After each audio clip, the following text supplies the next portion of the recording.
It's time for Security Now, the last episode of 2015, and you think, it's Christmas time. The hackers must be relaxing. No. There's all sorts of news from the front, including a horrific story about security on Juniper routers. Steve will talk about hotel and other public Wi-Fi access points and the risks therein, and we'll answer some great questions from our audience. Security Now, the last episode of 2015, is next. Netcasts you love. From people you trust.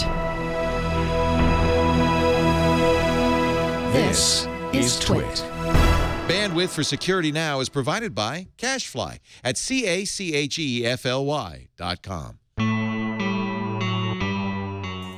This is Security Now with Steve Gibson, episode 539, recorded Tuesday, December 22nd, 2015. Your questions, Steve's answers, number 226. Security Now is brought to you by Harry's. For guys who want a great shave experience for a fraction of what you're paying now, go to Harrys.com. Get $5 off your first purchase by entering the code SecurityNow when you check out. It's time for Security Now, the show that protects your security and privacy. With this guy right here, Stephen Gibson. He is the man in charge of Security Now and GRC.com, the Gibson Research Corporation, where he purveys the finest hard drive maintenance utility known to man, SpinRite, and lots of other free stuff. Hello, Steve. Happy holidays. Yo, Leo, the last podcast of the season. Yes. So I get a week off. You're going to go off on vacation, which is cool. So exciting. And we'll come back all bright-eyed and bushy-tailed and do our the first one of 2016 on January 5th. This week, lots of news. We're going to reprise our attempt at a Q&A. This time we'll do more than one, I think. I expect we'll get to more than one. But, there are some juicy, deep things for us to cover. Also, of course, the Juniper router catastrophe. Really, really interesting story there.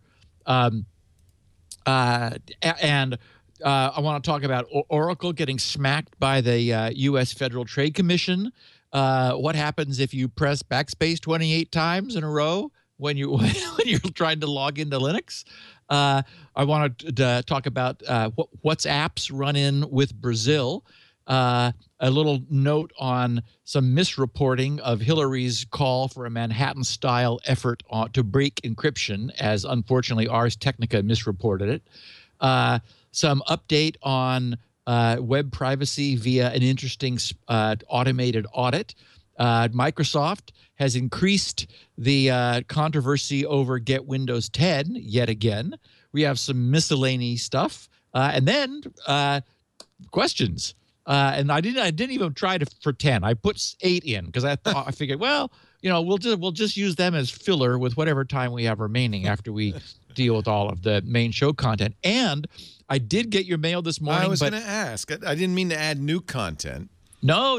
Yours is so good. I want you to kick off with that because I did not have this in the notes, and I heard you talking about it over on MacBreak Weekly, so I know you're up to speed on it.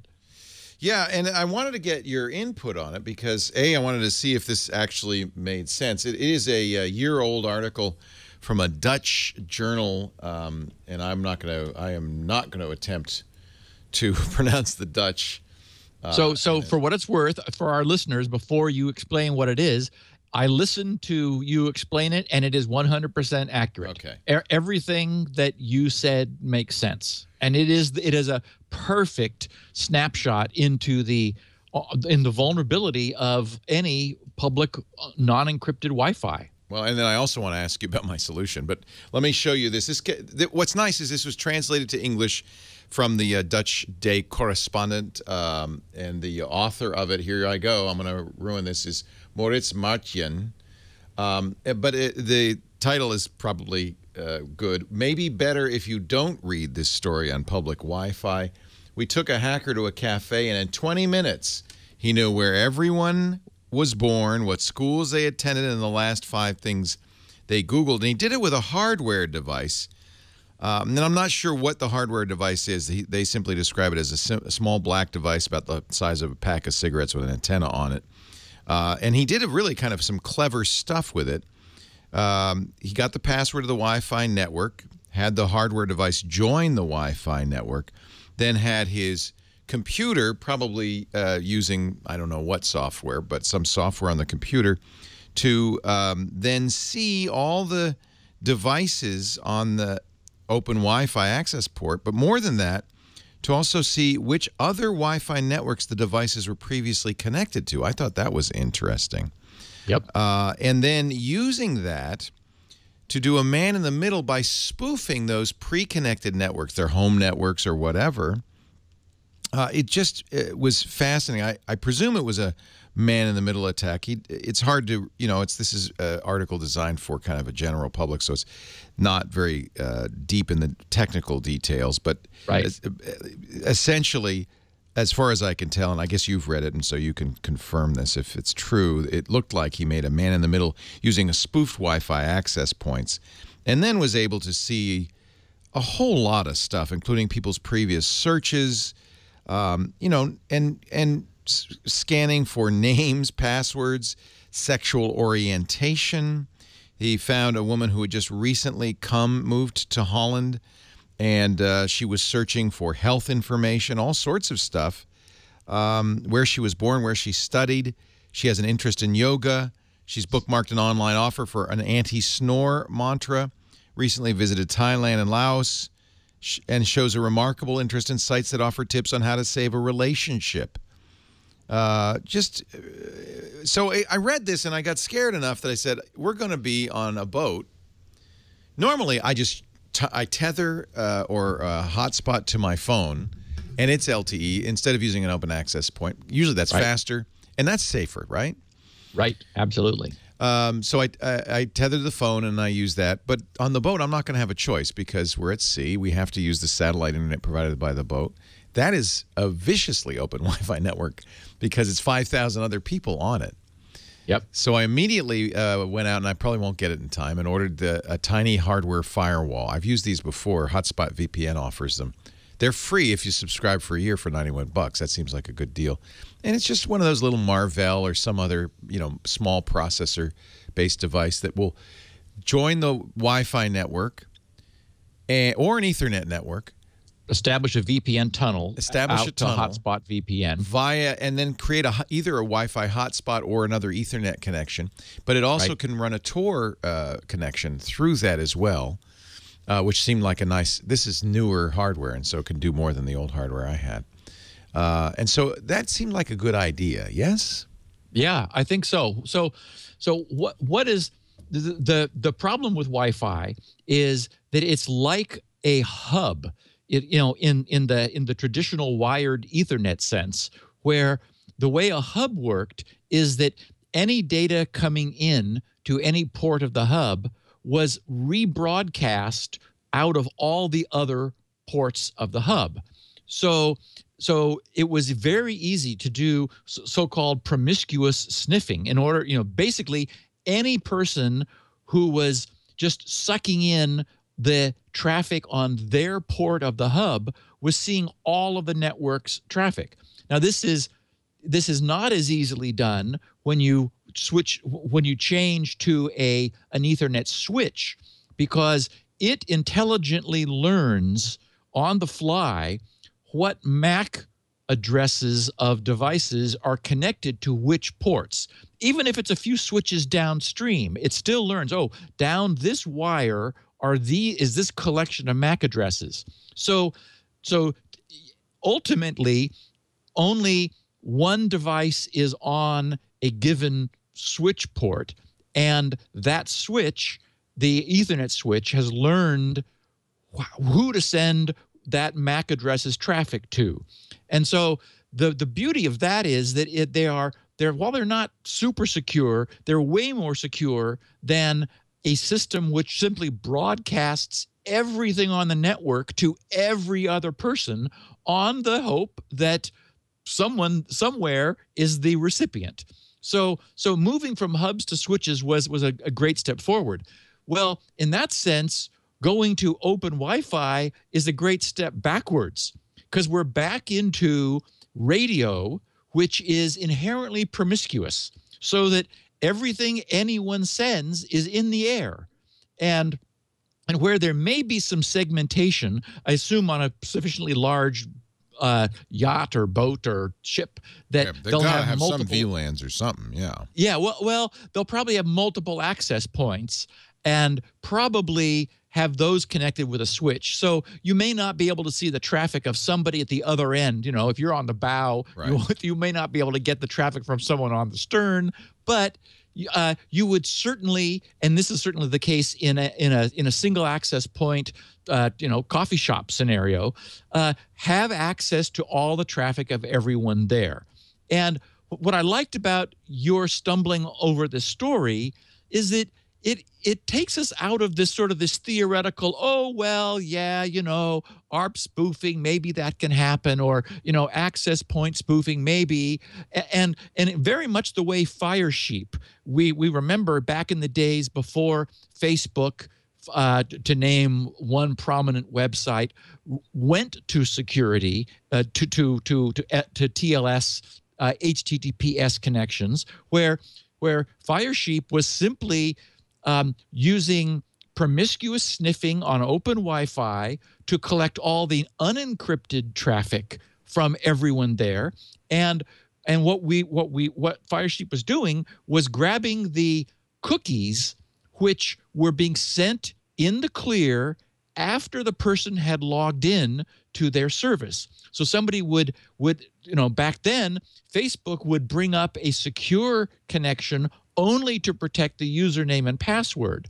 Then Facebook would respond to the browser's query with a cookie, setting a cookie in the browser, and then drop security, switch back to unencrypted connections, because it was believed, and there was some truth to it back then, that computers were not fast enough to do encryption in addition to everything else, and that it would slow things down. And especially at the server end, because all of these encrypted connections were being concentrated into Facebook servers, they said, we only want to do that, and only when we really need to. So that was sort of old school thinking, which increasingly has been abandoned, because we now have hardware coprocessors that are able to handle the overhead of the crypto establishment. We have faster crypto, the elliptic curve crypto, which is the term we're going to be hearing later today about the whole Juniper mess.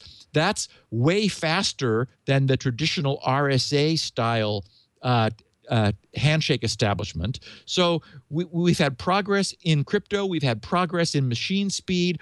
Power is going up, cost is coming down. Now it just makes it's more economically feasible to encrypt everything all the time.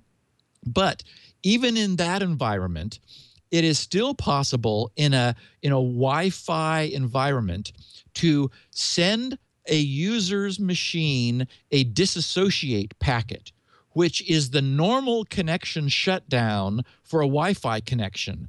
And so if a disassociate packet is sent, that breaks the wireless connection. And from reading between the lines of what was published in that story, the guy was able to acquire from the various users broadcasts of the SSIDs that they know of, a list of their SSIDs. Most people have their systems set to automatically connect to previously known access points, like when when you're back at home, you don't want to be harassed to need to do anything. So you just say, yeah, fine. So he was able to, with this little bit of hardware, to spoof the SSID of the beacon of a known access point, having obtained that from a client's machine that he had disassociated with the coffee shop system, and it connected without complaining. Now he had a direct connection to it and was able that way to establish himself as a man in the middle. Now, it's still the case that without being able to force a certificate on the user, he wouldn't be able to crack their encryption, but he may be able to do things, for example, like do an HTTPS or TLS downgrade where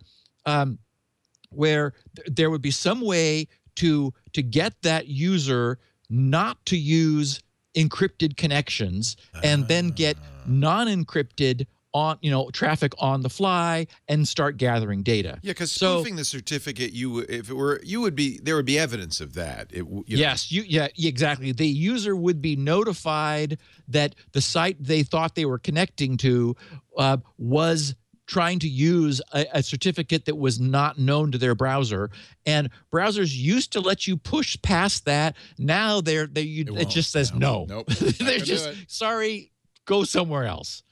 So anyway, this is the danger of current non-encrypted Wi-Fi when there's really a malicious actor present.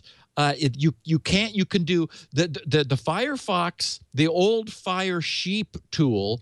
It was a passive sniffer. It was just sniffing the traffic that was more or less non-encrypted at the time. But if you step up your game to an active attack, and this guy certainly was, but it's wireless, so no one knows what he's got in his backpack. He's able to do this. So I agree with you completely, Leo. In an environment where you're going to be spending a lot of time with a ship like you're going to be on is very much like a hotel. A hotel, right, as we've talked about in the past, is another very high a target-rich environment. If the hotel was using hubs, or now, of course, hotels are often using Wi-Fi now, and so there once again they're creating a problem if they're not an encrypted Wi-Fi. Yeah, and I feel a little bit bad because I have been saying to people, it's a pain in the butt to use VPN. So what you should do on an open Wi-Fi access point is A, only do stuff you don't mind if somebody sees what you're doing. And B, and if you're doing something like using a credit card or banking, as long as it's HTTPS, a secure link, you're probably safe in that regard. And you want to make sure, most importantly, that your email password is secure and your email transactions are secure. Yeah, and that's a very good point. It may well have been that email was the way in for this guy, because email is still, and if you're connecting to SMTP, more often than not, it's not encrypted. Right. And once you see a username and password, then he's able to get in. And if you're using IMAP to pull however many, like current repository of undeleted email is there, and rifle through it and find out, all kinds of things. And as we've seen, even obtain password reset links, which are incorrectly coded and aren't expired, and allows them to reset the password for something that, because people are typically forgetting their password all the time because they're still not using password management to the degree that they should. So we're in a mess. There's just no two ways about it. Right now, the industry is in a mess. Do you think, I'm also going to assume that I'm a target more than, just some stranger on the street. That it seems like I should maybe pursue something more aggressive than just, being careful about what I do online in public. So that's why I got the hardware device. I don't know if it's necessary for everybody to do that. Well, and remember too that if you were to use a hotspot, a VPN on your various machines, then that solves the problem too. So anybody who's in the non-hardware approach is simply use ProXPN. Right. Install the client on your machine, and when you're when you're away from a secure environment, simply bring up a VPN tunnel, and at a little cost of performance, because everything has to go through there and then disseminate. So there will be a little bit of trade-off, but the trade-off is absolute local security, so that your traffic is encrypted out of the out of the frightening environment. Now, of course, the problem is you have to be really secure in your environment. You got to have like your camera and 5 different phones and a couple this laptops device, and some iPads and things. This device becomes a Wi-Fi access point because it has 4. It allows 4 devices to connect. So I'm going to tell Lisa and Michael, use this as your Wi-Fi access point, not the ship. Right. Probably right. In fact, my best friend travels a lot and was worried about his security when he was recently in a hotel. And I can't remember now the device I found for him, but he said, what do I need? And it might have been a TP-Link. I don't remember, but it was only like $20 or so. Yeah, these are made by TP-Link. Some of them. Ah, good. And it specifically supported the comment you made on MacBreak Weekly, and that is the problem of a captive portal. Because with some of these, you somehow need to say, yes, I agree to your terms of service, and that needs to be done before everybody else connects to it without needing to independently authenticate themselves. And this device specifically knew how to do that. I will find the note and talk about it in 2 weeks. Because I know that our listeners will be saying, "Oh, well, what was it? What was it?" And I don't have that in front of me. And I'm sure in fact, maybe I can find it. What was the device the bad guy was using? And I think many of our listeners can figure it out. Some in the chat room already have. I'm not sure we want to really talk about how. No, I don't know. We don't want to enable people to do that. The good news is it's not simple. At this point, it's not a turnkey thing you can get. It was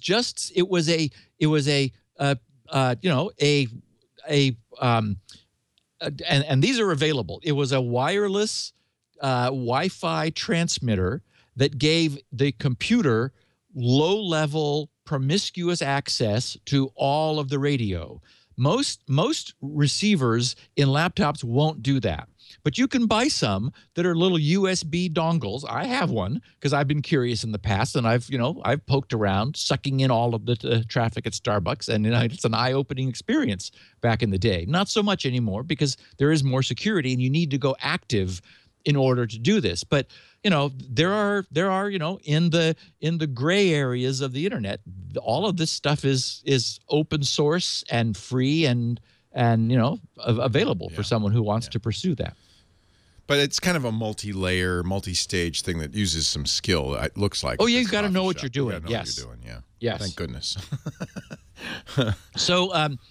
Our picture of the week on the first page of the show notes is we'll loop back around to this when we talk about this interesting audit that was made of web privacy. But the numbers just make you just shake your head. This is of the top 1,000, so 1,000 most popular website. This is a histogram of the number of cookies which were given to a spidering test browser that was written in Python. So they created sort of a pseudo browser in order to crawl the top 1,000 sites, and for it to then act sort of as a database also to record and count the number of different assets that it received. So for example, almost half of the sites, half of the top 1,000 only gave up to 49 cookies. 0 to 49 cookies were offered by 473 out of the top 1,000 sites. But if we slide down the curve, 47, for example, sites gave between 200 and 249 cookies. What? Just there were 26 sites, not of those 47, and other 26 sites that were over 350 cookies. Wow. So this shows us how out of control this has gotten.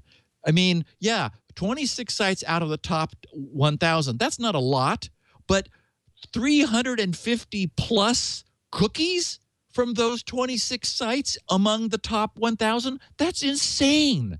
So, I mean, this is the feeling that I've been trying to articulate all year it's just, it really, and this is what happened. I mean, this is why Apple finally said, okay, fine, we're going to put some filtering into, we hear our listeners, I mean, we hear our users, we're going to put some filtering into Safari because of what has happened to the mobile web.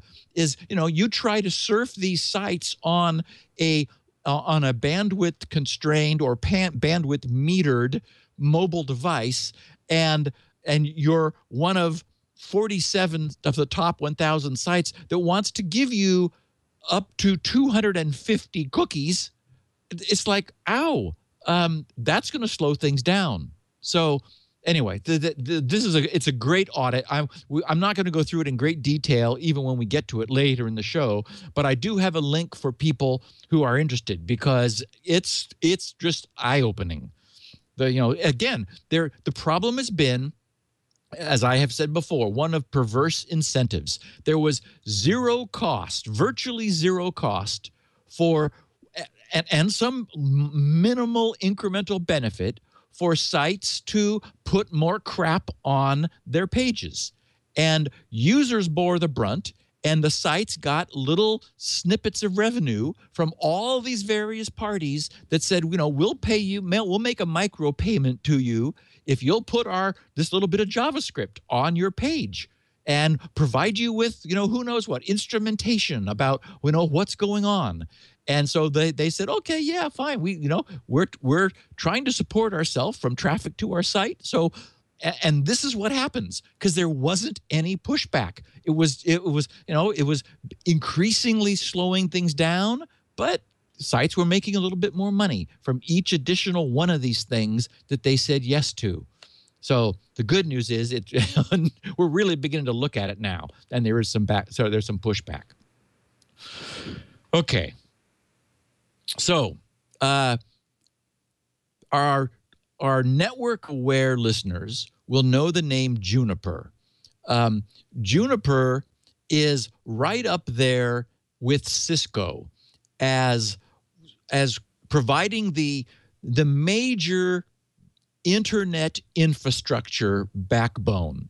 When I go into my data center where GRC's servers are, it's racks of like just crazy optical fibered Cisco and Juniper gear. This is the so-called big iron routers and switches that route the traffic of the internet. So that's for people who aren't as familiar with the name Juniper. It's because they're not a consumer device, and really Cisco wasn't until they bought Linksys that much. Cisco also was more of the old school internet plumbing sort of equipment. Okay, so very quietly, last week, Juniper published or posted the news of an out-of-cycle important security update. They just sort of said, this is important. We would like everybody to update their equipment, their Juniper equipment, as soon as possible. And there's 2 vulnerabilities that this update fixes. Thank you very much. Now, that's all they said. No details, just sort of here, we changed something, always makes fix me it. Suspicious when that happens. Oh, so that's exactly what happened, was that a number of the names we talk about, Adam Langley was involved, Matthew Green, H.D. Moore. This sort of like it's like everyone's like, well, what? Because I mean, this is not like a camera sold by Alibaba on like for $4 has an update. This is Juniper. And this is the so-called Screen OS, which is like it's like actually I was going to say it is actually called iOS, Cisco's. It's the Internet Operating System, which is completely separate from Apple's iOS. So this is their Screen OS, so this is big news, but they didn't say anything. So all that we were left, the security community, left to do was they standard reverse engineer the patch, which is get the firmware from the previous release and the firmware in this release and do what's called a bin diff, a binary difference of the two. Find out, it's like that'll give us some idea, like what the bytes are different. Then you'd use something called IDA, the interactive disassembler. You have to tell it what the processor is, and this thing takes the machine language and disassembles it into the equivalent assembly code. Now, it needs to be interactive, though, because what happens in firmware is everything is mixed together in a pile. That is to say, the data and the instructions are commingled. When you see the source code, they're typically separate, or at least they're clear. But when it's been all compiled down, it's just a blob of hex. So you need to go through and this IDA tool it's evolved over time. It's very good about helping you. So it's able to build essentially a flow graph with blocks of code that jump to each other, showing calls to other blocks. Typically, things are not labeled because the symbols, which normally are left in to help with debugging, those have been stripped out. But there are still interesting little tidbits. For example, it turns out that the Screen OS uses OpenSSL for its security. And OpenSSL has macros which expand to the common sequences of bytes, which previous people who have reverse engineered compiled code using OpenSSL have already figured out, oh, look, it's left little signposts all over the place, just as sort of a side effect of the way the code was put together. So people who are really good at this know how to take an updated firmware and dig in. So what they found is phenomenal. And so there were two different things found, both of them backdoors. One, I forgot to say that Juniper did say something else that certainly raised people's curiosity.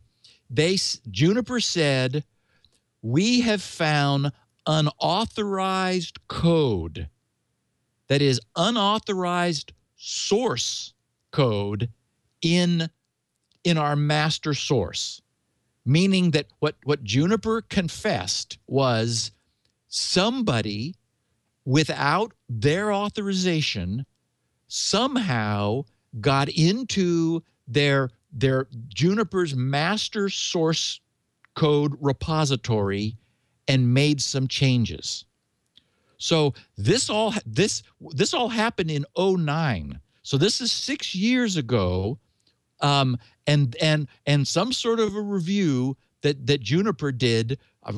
They didn't say how this came to light, but so that other key phrase, that unauthorized changes were made to their source, that was just too good for the security community not to pick up on. So I want to share the beginning of Matthew Green's blog, because he puts it just beautifully and frames this right. And I'm only going to read the first third of it, but it almost reads like a crypto sci-fi novel. So Matthew Green, of course, Johns Hopkins cryptographer, writes, "You might have heard that a few days ago, Juniper Systems announced the discovery of, quote, unauthorized code, unquote, in the Screen OS software that underlies the NetSecure line of devices. As a result of this discovery, the company announced a pair of separate vulnerabilities. And then he enumerates them, and he says, and urged their customers to patch immediately. The first of these CVEs, 7755, was an authentication vulnerability caused by a malicious hard-coded password in SSH and Telnet. Okay, now, normally, that would be a deal. That would just, that would stop the wheels. Wait a minute. Someone added a malicious hard-coded password into the secure shell and Telnet of your equipment. That would be a big deal. Anyway, but no, that was that. I mean, it is a big deal, but it wasn't sufficiently juicy. Okay, so Matthew continues. Rapid7 has an excellent write-up of the issue, and I have a link in the show notes for anyone who's interested. Matthew continues, this is a pretty fantastic vulnerability if you measure by the impact on security of NetScreen users. But on the technological awesomeness scale, it only rates about a 2 out of 10, maybe a step above hit the guy with a wrench. The second vulnerability is a whole different animal. The advisory notes that CVE-7756, which is independent of the first issue, quote, may allow a knowledgeable attacker who can monitor VPN traffic to decrypt that traffic, unquote. And Matthew continues, this is the kind of vulnerability that makes applied cryptographers cry tears of joy. It certainly did that for me.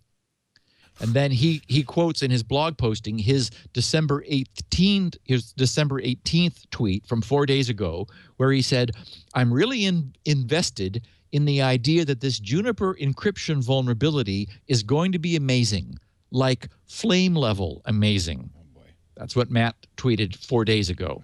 Before, and this was like back then we didn't know anything. Now we know everything.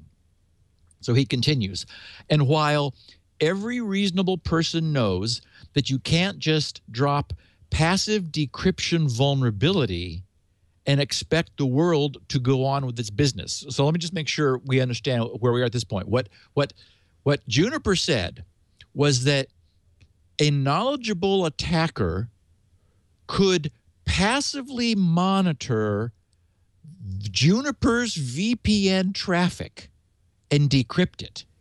Wow. So that's, well, first of all, how is the big question? Because this is not man in the middle. This is not, spoofing anything. This is, well, we know, for example, the NSA has taps and they're sucking all of the traffic of the internet in. And so if there was some incredibly obscure flaw that would allow them to passively decrypt it, that's big news.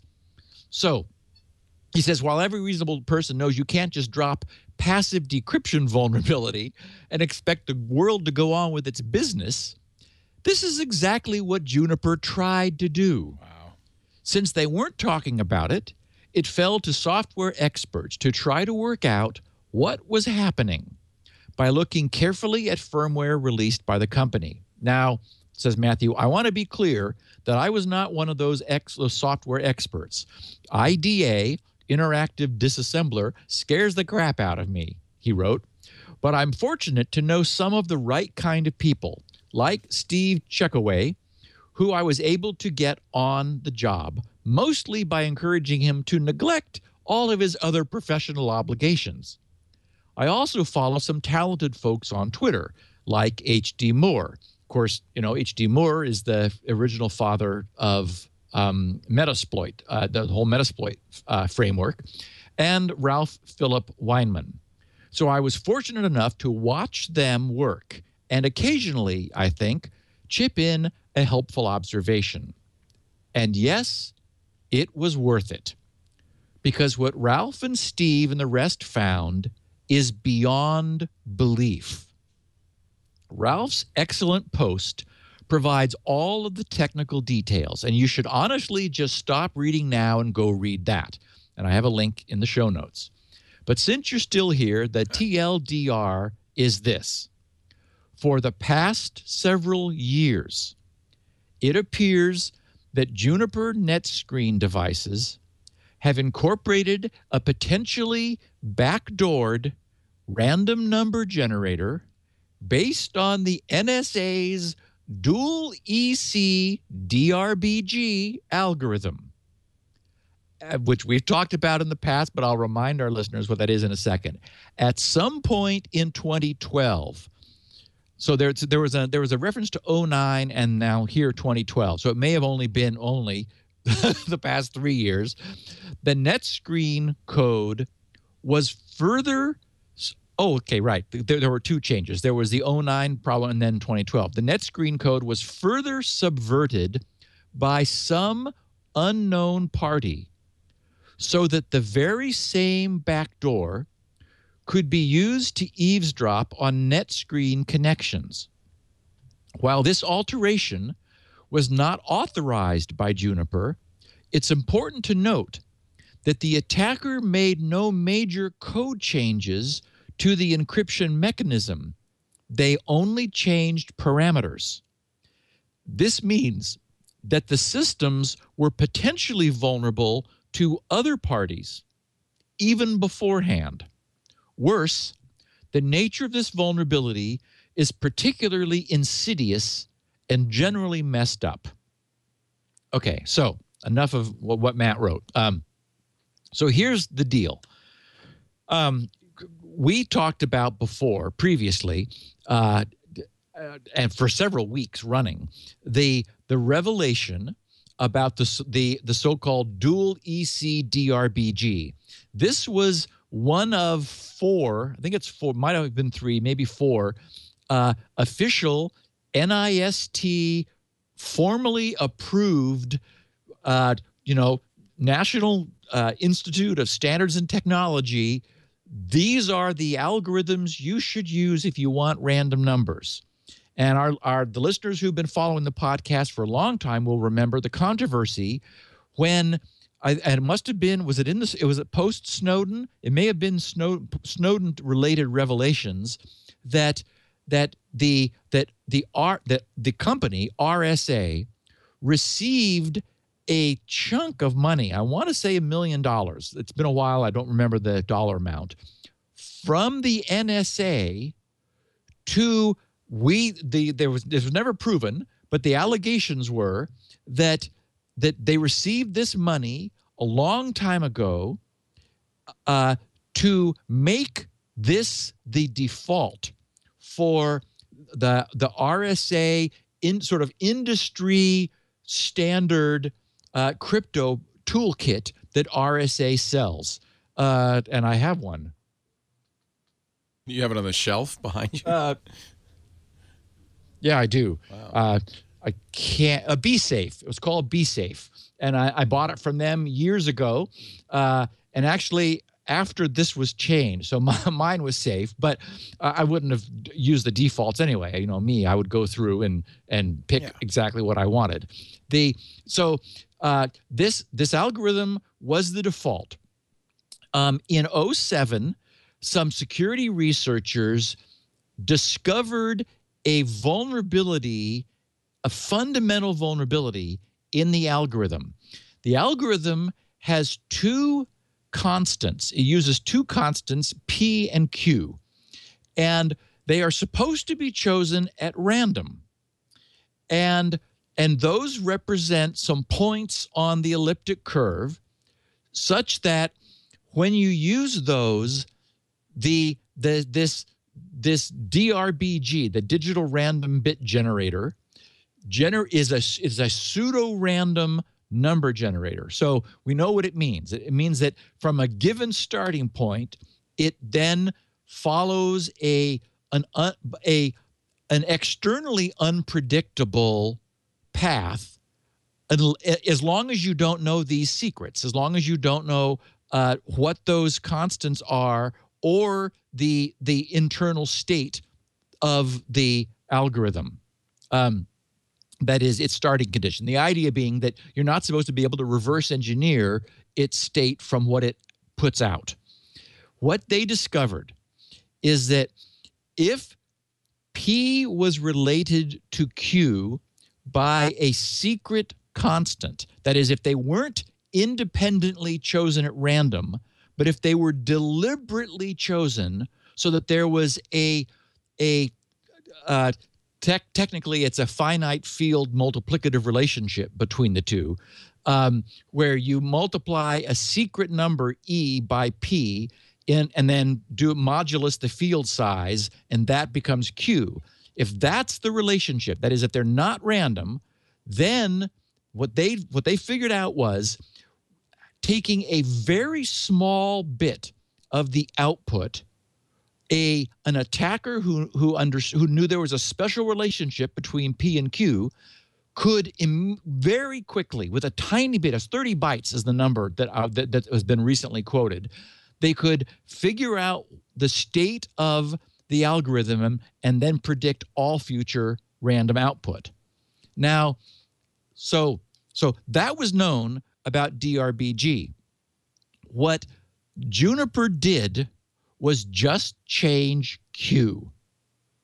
And so when the reverse engineer guys in the last 4 days saw that Q was changed of the DRBG, they said, what? Wait a minute.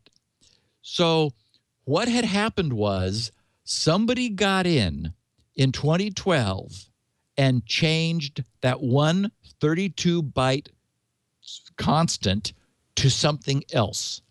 And the only way this makes any sense is if it was somebody who understood this vulnerability, who knew that Juniper was using this now, completely deprecated algorithm. No one would be using this. And in fact, back when this came to light, Juniper did acknowledge their use of this, but said that it was being used with their own arbitrarily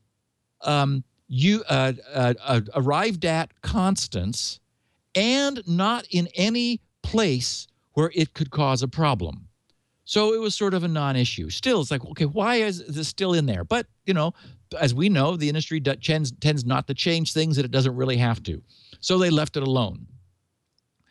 So then, looking at this, what they realized was that this pseudo-random number generator its output was not being used directly, but rather it was being used to seed a second high-quality pseudo-random number generator, another standard in the industry, which happens to use triple DES as its pseudo-random mixing function, and it uses 3 different triple DES functions with some XORing and outputs fed around in circles and things. And it does produce. It's well known to be a very good source of pseudo-random numbers. And so for a day, the industry, the security researchers were puzzled because the exploit of for this to be an exploit, you have to be able to determine the state of the DRBG pseudo-random number generator, which is then being used to seed the actual pseudo-random number generator, which generates the data which is available, like it's the raw crypto keying material that would be sniffable over the wire, or derivatives of it would be. So they couldn't figure out, okay, how that's a problem. Then another researcher found a very convenient mistake in the code, where a pointer to a buffer is in a for loop.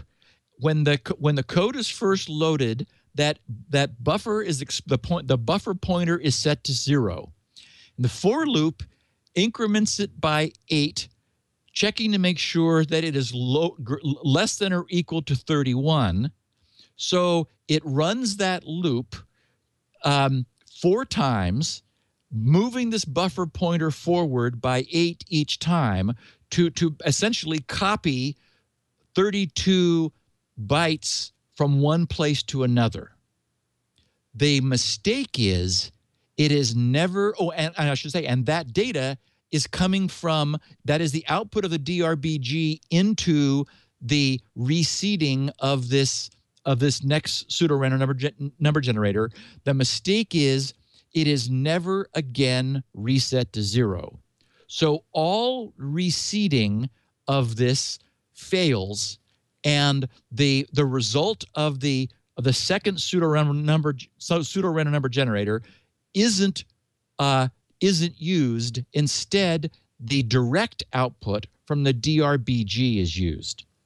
So essentially what happens is there was a bug in the code such that they were never actually, except after initially when the system was first started up, no reseeding of the original of the secondary PRNG, pseudo-random number generator, was ever done, so that the DRBG data was pseudo-random, but now we know that if an attacker chose the P and Q constants and had access to just a little bit of its direct output, not obscured by the intermediate PRNG, they would have decryption.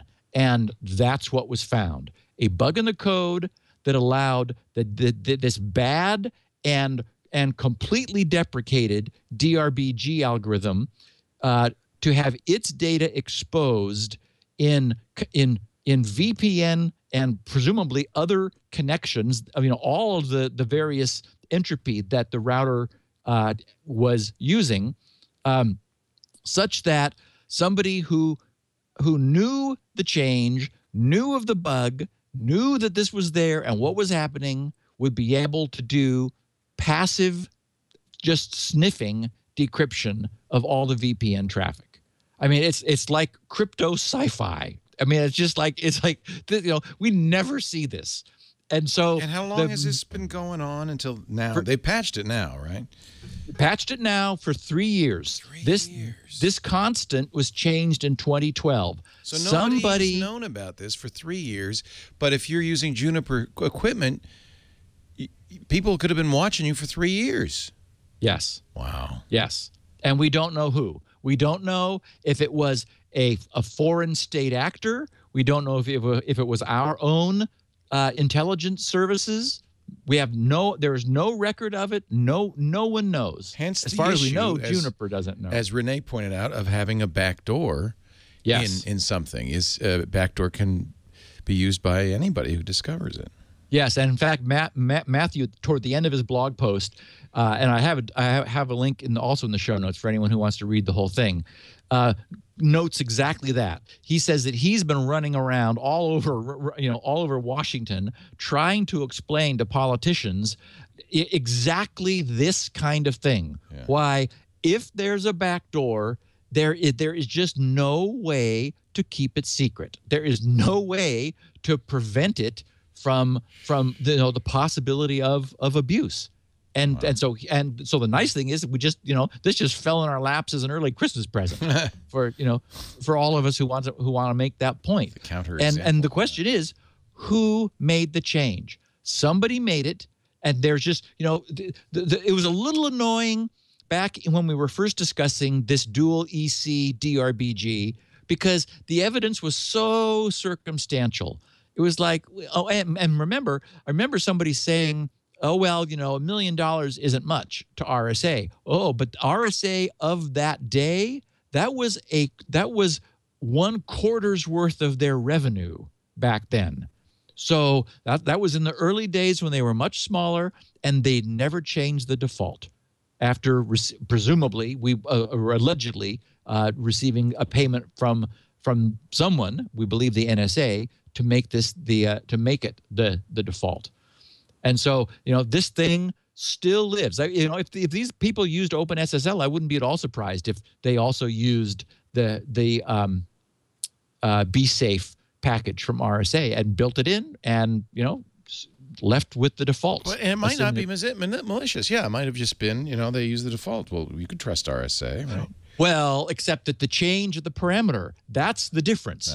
And thank you, because I hadn't finished my thought. It was annoying back then because all of this was circumstantial. It's like if P and Q, and I forgot to say that it is known that those constants the original DRBG constants from RSA they did come from the NSA, because the NSA back again 20 years ago but we believed they had our best interests at heart. The DES, the data encryption standard, that's an NSA cipher.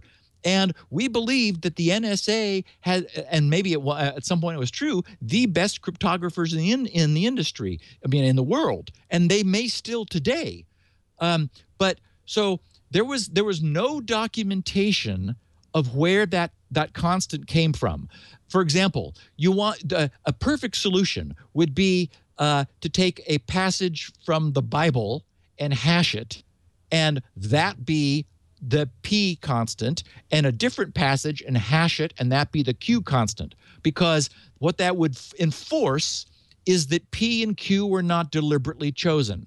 If known texts were hashed, we know that the action of a hash is to produce an unpredictable output. That is not, no one has any control over it. That would prove no one chose them. But we have no such proof in the original DRBG constants. They were simply, they were from on high, they were given to the NIST standard without comment or explanation of where they came from by the NSA.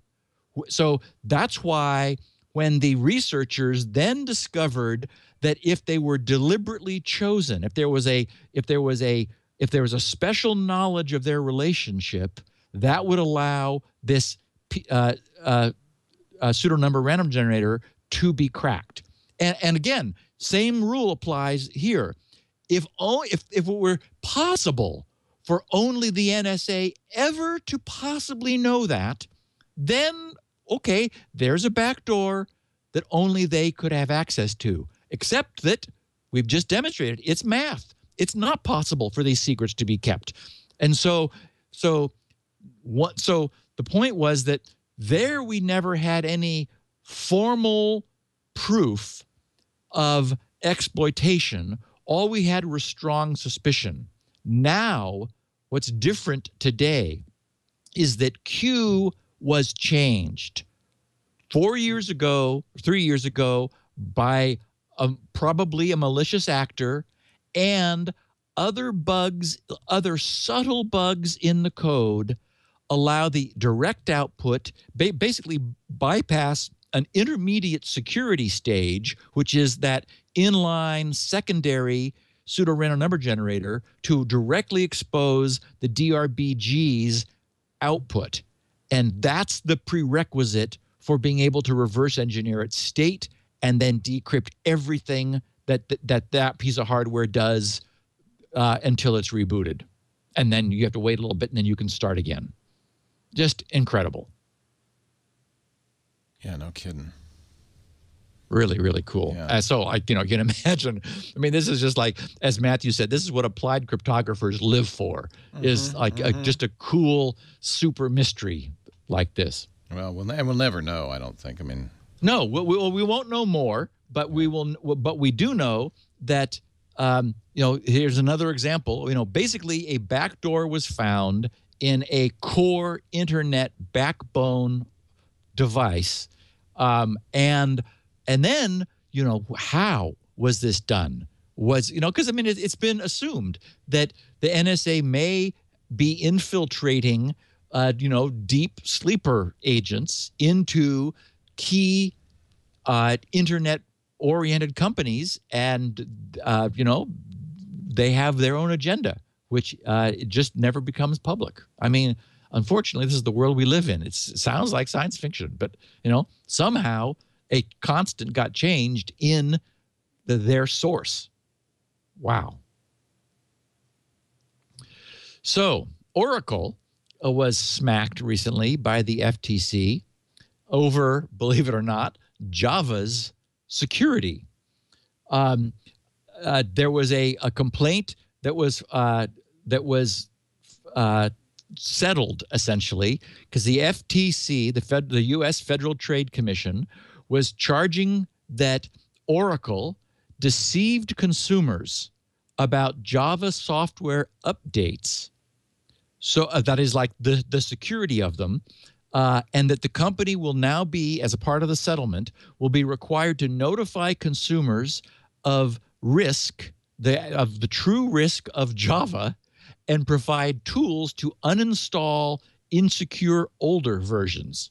So the FTC had a release to the public and the press when they when this settlement went public, and they said Oracle has agreed to settle Federal Trade Commission charges that it deceived consumers about the security provided by updates to its Java platform standard edition. That's the Java SE software, which is installed on more than 850 million personal computers, which of course they brag about whenever you have to, update Java and turn off all the extra crap they're trying to install on your system. Under the terms, writes the FTC, of a proposed consent order, Oracle will be required to give consumers the ability to easily uninstall insecure older versions of Java SE. Jessica Rich, who's the director of the FTC's Bureau of Consumer Protection, was quoted, "When a company's software is on hundreds of millions of computers, it is vital that its statements are true and its security updates actually provide security for the software. The FTC settlement requires Oracle to give Java users the tools and information they need to protect their computers." So then the release goes on saying, Oracle's Java SE provides support for a vast array of features consumers use when browsing the web, including browser-based calculators, online gaming, chat rooms, and 3D image viewing. According to the FTC's complaint, since acquiring Java in 2010, Oracle was aware of significant security issues affecting older versions of Java SE. The security issues allowed hackers to craft malware that could allow access to consumers' usernames and passwords for financial accounts and allow hackers to acquire other sensitive personal information through phishing attacks. In its complaint, the FTC alleges that Oracle promised consumers that by installing its updates to Java SE, both the updates and the consumer's system would be, quote, safe and secure, unquote, with the latest security updates. During the update process, however, Oracle failed to inform consumers that the Java SE update automatically removed only the most recent prior version of the software and did not remove any other earlier versions of Java SE that might be installed on their computer, and did not uninstall any previously released versions prior to Java SE version 6 update 10. As a result, after updating Java SE, consumers could still have additional older, insecure versions of the software on their computers that were vulnerable to being hacked. And I'll just stop for a second and say, we talked about this years ago. The fact that the older versions are explicitly addressable by code running in browsers that can say, I want this version of Java, and the browser will use that version of Java if it has multiple versions to choose among. So this was really being exploited on an ongoing basis, and nothing about what Oracle was saying made this explicit. So finally, they said in 2011, according to the FTC's complaint, Oracle was aware of the insufficiency of its update process. Internal documents stated that the, quote, Java update mechanism is not aggressive enough or simply not working, unquote. And that a large number of hacking incidents were targeting prior versions of Java SE software still installed on consumers' computers. So basically, Oracle was just saying, implicitly saying we don't care about that. We're updating Java, but oh well. So under the terms of the proposed consent order, Oracle will be required to notify consumers during the Java SE update process if they have outdated versions of the software on their computer, notify them of the risk of having the older software, and give them the option to uninstall it. In addition, the company will be required to provide broad notice to consumers via social media and their website about the settlement and how consumers can remove older versions of the software. The consent order will also prohibit the company from making any further deceptive statements to consumers about the privacy or security of its software and the ability to uninstall older versions of any software Oracle provides. So, smack. Yikes. Java was a major topic, and not in a good way, of this podcast for years. And it was sort of like the pre-phishing email topic. We've gone through phases of the podcast over the last decade. And Java, it was just a constant whipping boy because it was just a constant source of problems. And I do remember that there was some overt reason why older versions had to be kept around. Now, remember that the distinction is what your browser has access to. It's the browser plugin that interfaces your browser to Java installed on your system. That's the problem, that bridge between the Javas, maybe plural, on your system and the web browser. That's the source of the vulnerability. And unfortunately, what Java has traditionally done was to offer up its services as a plugin, just like Flash. And unfortunately, just like Flash, Java is a huge, massive, old library written in the dawn of the internet, pre-security focused days, that is just riddled with areas in the code which work, but which can be exploited. And so it was a cat and mouse game for years of bad guys finding problems and exploiting them until it became public. People got hurt. Then Java or Oracle, or originally Sun, then Oracle, would update it and push out a patch. I think, though, that there was a reason, as I recall, there was something about an earlier release that some people had to have. It was like, their corporate software depended on this version of Java, and they could not update, or it would break some critical corporate software whose programmers had long since left, and they took the source code with them, or they deleted it, or they lost it, or no one knew how to recompile it. They couldn't maintain it, and so it became a fragile system that they couldn't change. So I can kind of see a little bit of that problem, but it is the case that if Oracle's own internal documents are saying, we really ought to be doing a better job of this, that they probably should have been. And now they've got a big slap by the Federal Trade Commission, and it'll be interesting to see what the next Java release looks like for us. I have several things I need it for, but there's no presence of Java, which is in my system. There's no presence in my browser. There's no way for anything, any site I run that I access to run Java. That's key, because a lot of people want Java. If you're into Minecraft, you need Java. Yes.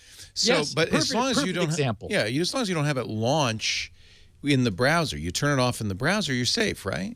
And Yes. don't download jar files and run them, random jar files. But and say, oh, I wonder what's in here, what's and going left click instead of right click. Actually, that does happen, because there are a lot of Minecraft mods out there, and I see Michael, who's as with all 13-year-olds, he's really into it.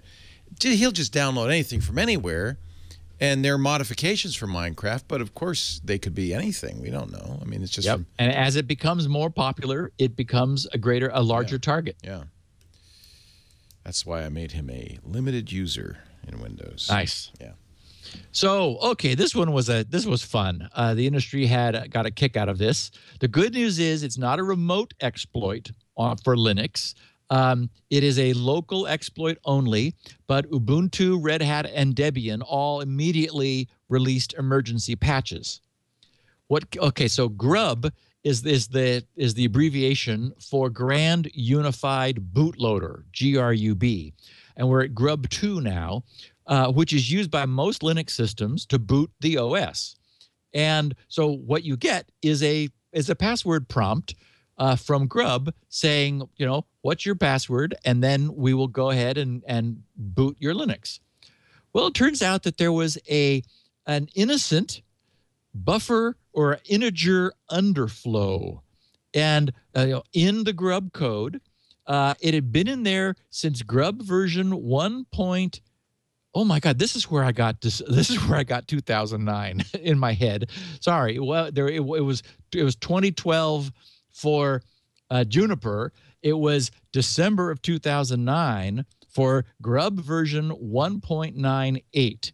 That's when this problem, it was introduced in a single code commit.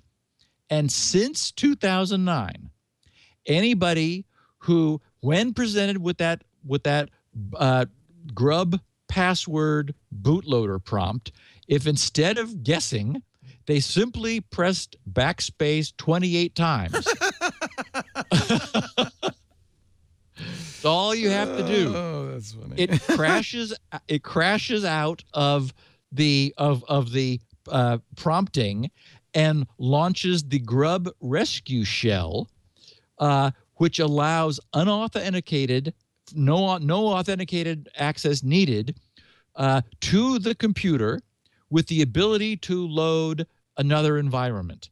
And researchers have verified that from this shell, which you access by hitting backspace 28 times, a local attacker, somebody at your machine, could gain access to all the data on your computer and can misuse it to steal or delete all the data, install persistent malware, rootkits, whatever they want.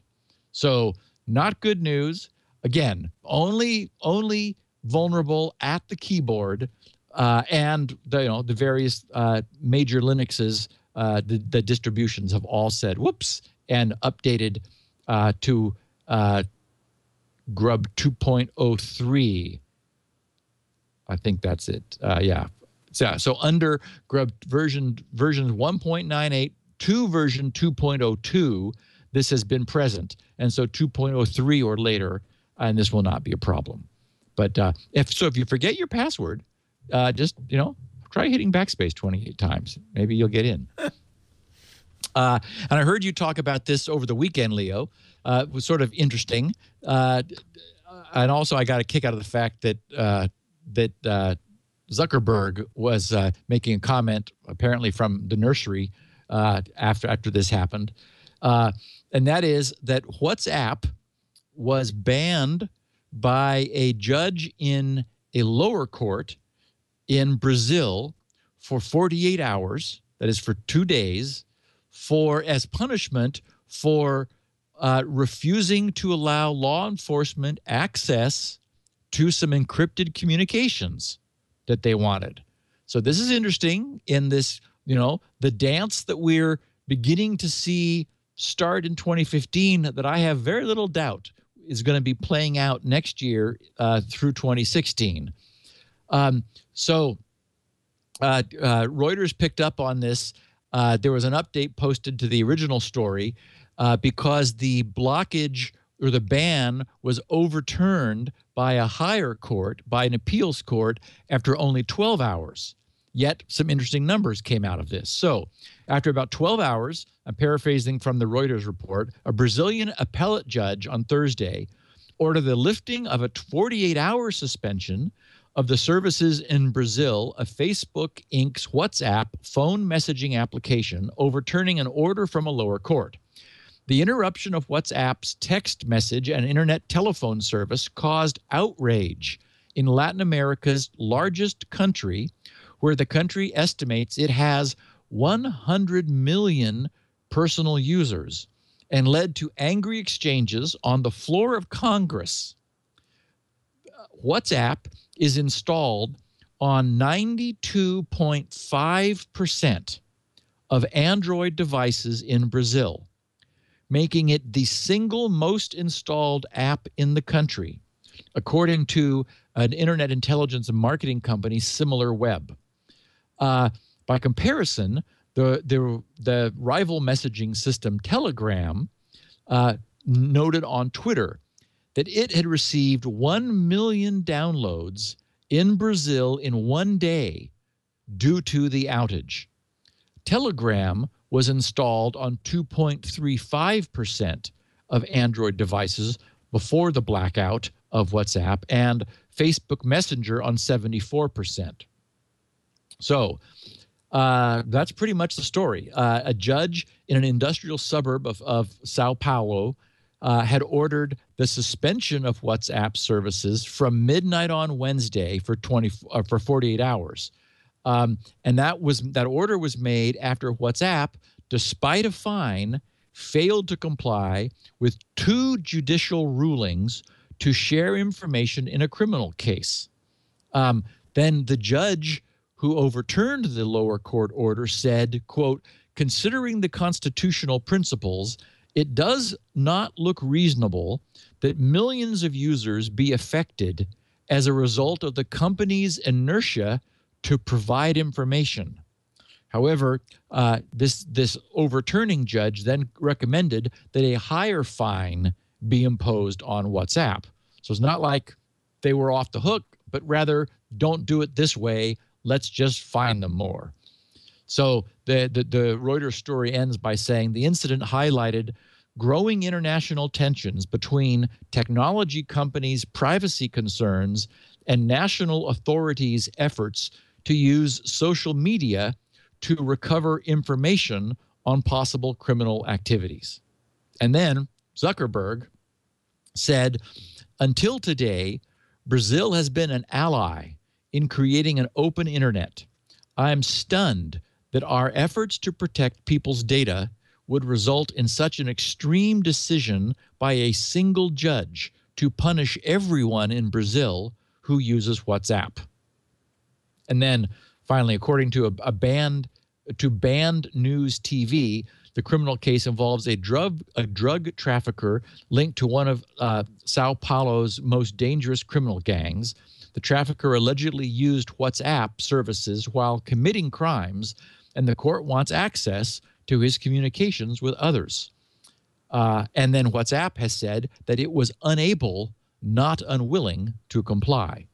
So, of course, this is smack dab in the middle of the huge controversy about this. At this point, though, WhatsApp should just ignore anything because they know there's no punishment that Brazil can mete out. What, are you going to turn us off? Go ahead. Yeah, see how your people like it. 93% of all Brazilians use WhatsApp because of the predatory pricing on SMS messages in Brazil. Yes. Yes. Exactly. Sorry. Now, I listened to the Democrats debate as I listened to the Republicans debate just after our last podcast last Tuesday. The Democrats debated on Saturday, and I was a little annoyed by Ars Technica's coverage And I understand that oftentimes people who write the body copy of the column, don't put the titles on. I was often upset when my Tech Talk column back in the days of InfoWorld had a title which was really misleading. It was like, wait a minute, that's not, I mean, sometimes it actually was the reverse of what my column said. And I wondered if whoever it was, on the edit desk somewhere had actually read my column. Right. But anyway, Ars Technica's headline read, Hillary Clinton wants Manhattan-like project to break encryption. And then the subhead was presidential candidate Hillary Clinton has called for a Manhattan-like project to help law enforcement break into encrypted communications. And so many people retweeted this that I just wanted to say, no, she didn't say that. Not at all. What she said was, she called, and this is, I expect what we're going to be hearing next year, she called for, or maybe 2017, maybe everyone's just going to punt until we have a new president, who knows. She called for the tech community and law enforcement to work together to solve this apparently, and I'm paraphrasing, really hard problem. And so her allusion to the Manhattan Project was, of course, the code name given to the U.S. effort to develop the atomic bomb. And so she's saying, we need like all of the really smart people in Silicon Valley and the encryption community and the tech community to work with law enforcement and come up with a solution. And it's like, okay, we all believe there isn't one. And we've talked about how the people are now understanding that maybe the word backdoor is too loaded or not what we want. But they're just saying, okay, yeah, well, fine, give us an answer. And of course, those who understand math appreciate that that there isn't a way to do this without incurring obligation. And I can certainly understand, like. Companies like Apple, and I also, thanks to you, Leo, who turned me on to the 60. He was going to be on 60 Minutes on Sunday, where Tim Cook was interviewed. I can understand that they're not wanting the responsibility of having the ability to decrypt this. So it's better from a business model standpoint for them to be able to say no. And WhatsApp said, I'm sorry. We would be happy to comply, but we can't. Our technology doesn't let us. Which is interesting, because is WhatsApp, do they even pretend to be encrypted? Yeah, they do, and they have pretty good encryption. Oh, never mind. Yeah, way better than Telegram, at least, because we know how Telegram's encryption is. Yeah. So I already spoke about this privacy web, or the web privacy census. I won't dig into it any deeper. For anyone who's interested, the link's in the show notes. It is really just eye-opening to see. They also show over time, over the last couple of years, the massive growth we've seen. So it's not like people just a few months ago like finally got tired. I mean, we did. But what happened is over the last few years, there's been exponential. I mean, literally the curve is exponential shaped explosion in the use of tracking and loading hundreds of kilobytes, often multiple hundreds of kilobytes of JavaScript, just because some site says, oh, we're going to get a little bit of money if we put this little bit of code, if we add this tag to our pages. And they do, and users suffer the consequences. So anyway, this group put together, as I mentioned at the top of the show, wrote a Python bot which spiders the net and acts like a user. They have what they had two differing levels of depth, a deep exploration where the bot randomly clicked on two links to acquire, sort of to simulate what a user might do if they were clicking on links on pages, and then just the top level bot. And the stats I showed were just the top level, because I don't think that the deeper bot is as representative of what just going to a page on one of these sites gives you. But boy, it really has gotten crazy. Meanwhile, Microsoft has upped the ante yet again. Woody Leonard, who is Woody on Windows, is his InfoWorld column.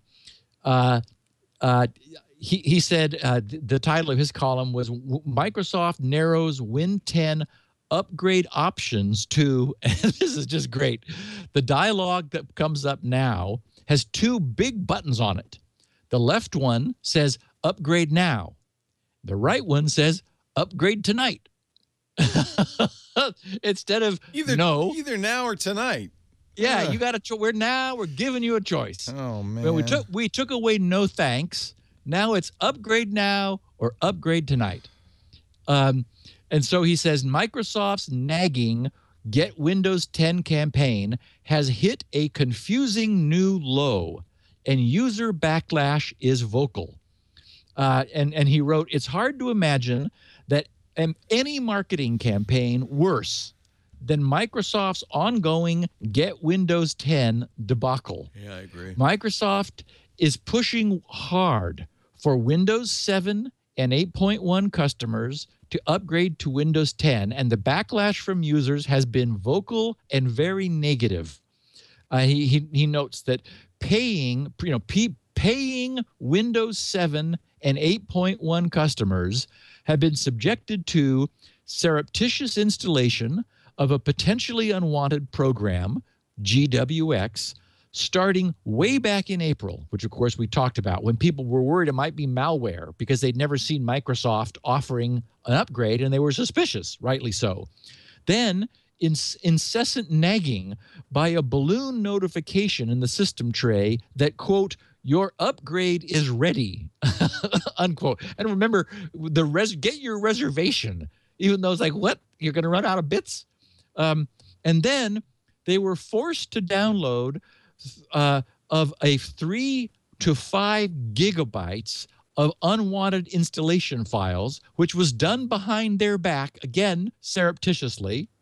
And then, quote, accidental, unquote, automatic launching of the upgrade program. Then finally, last week, Woody notes, PC World's Brad Chakos, I guess, detailed the evolution of the nagging GWX balloon notification into a full-fledged and nearly full-screen Get Windows 10 window with these two options, upgrade now and start download upgrade later. And so Brad at PC World wrote, to be fair, you can still simply close the window with the X in the upper right corner.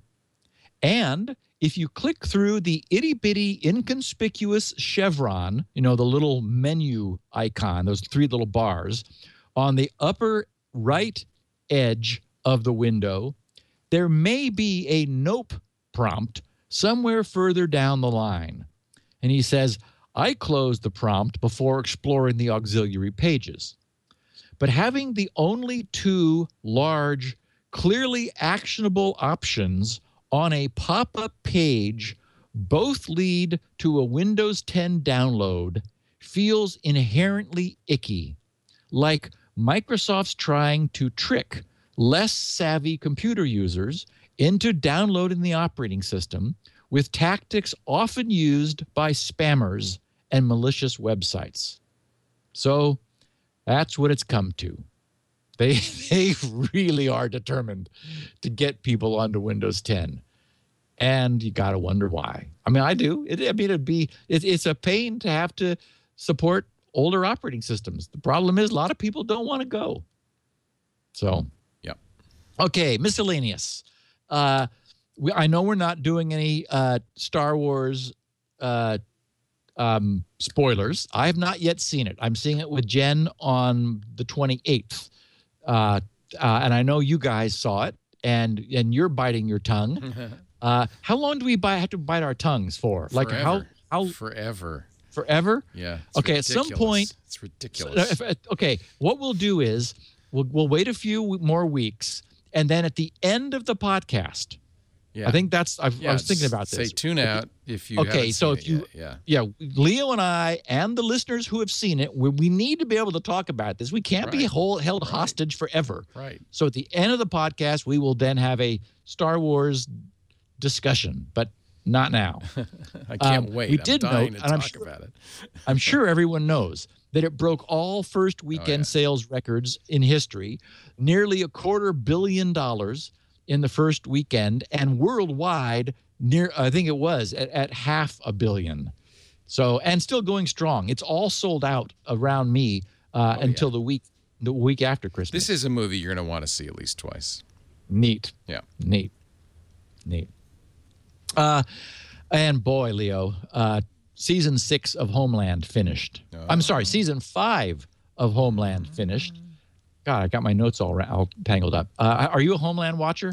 I watched the first 2 seasons. I haven't seen it since then, so I have some catching up to do. Boy, you have. Liked it a lot. I know you're done with, or maybe you're not done yet. Finished you're not Fargo. Yeah. Okay, so I would argue this is even better than Fargo, and this 5th season ended. It was just it's probably my absolute favorite series on television. It's just so well done. Gotta watch it. And the good news is there will be a 6th. My number one question on last 2 nights ago, last Sunday night's final episode is because it kind of like they left us in a way where they could have like finished the series, but apparently it's just too successful. Showtime is just is just knocking it out of the park. So, yay. Was season 3 not great? I think that's what it was. I think that it hit kind of a rough patch, but boy, it really did recover. Okay. 4 was really good, and I wasn't even that crazy about season 2. It kind of continued some of the character line from the first season. I was like, okay. But it has really hit its stride. It's just these latest seasons are just fabulous, and you don't have to watch them all for anyone who's interested. But it's better to have the backstory of the characters because the character development is really deep and really rich, and so it just would mean more. And boy, it's for anyone who likes to binge watch over the holidays. Let me fully recommend Homeland on Showtime. 5 fabulous seasons that I think people will like. And I got an interesting tweet to a link to someone's posting about how Spinrite saved his DVR. And we've talked about this before, so I won't, drag everyone through it. But I did want to mention something by way of DVRs that have always made me uncomfortable. And he actually posted the Spinrite screens from the scan, which did repair. It was a Humax 1000 or something DVR. And so he showed he took it apart, opened it up, pulled the drive out, hooked it to a PC, ran Spinrite. Spinrite, found problems.